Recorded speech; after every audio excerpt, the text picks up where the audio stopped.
Mwanamke wangu wa thamani. Picha za baba mzazi wa Zuchu, Mzee Osman, akitabasamu kwa furaha huku amebeba mjukuu wake mpya Sanura, zimepasha joto mioyo ya watu wengi. Wakati mtandao mzima ukishangilia kuwepo kwa babu na kukamilika kwa furaha ya familia ya WCB, mimi naweza kutazama kwa upande wa kisaikolojia ya maisha yako. Uwepo wa baba mzazi anaingia odini kumpokea mjukuu wake na kusimama karibu na binti yake unawakilisha nguzo kuu ya kisaikolojia inayompa mwanamke ulinzi mkubwa wa kihisia hata mbele ya mwanaume mwenye kwasi mkubwa. Hapa ndipo darasa lilipo. Mwanamke mkakamavu.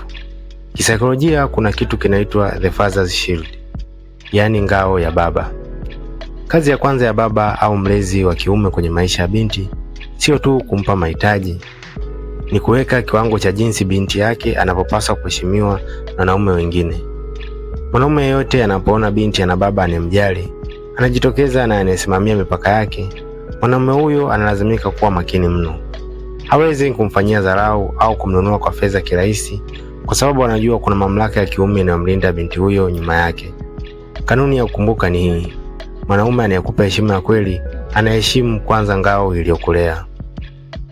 Mwanamke shupavu. Kumbuka, malezi ya mzazi wa kiume yanamsaidia mwanamke kujua jinsi ya kukataa wanaume wasio na ukomavu ukubwani, kujua jinsi ya kupendwa na kujua majukumu yote ambayo mwanaume atakayekuwa naye mbeleni inabidi afanye. Hivyo hakikisha mwanao ana malezi ya baba. Asante.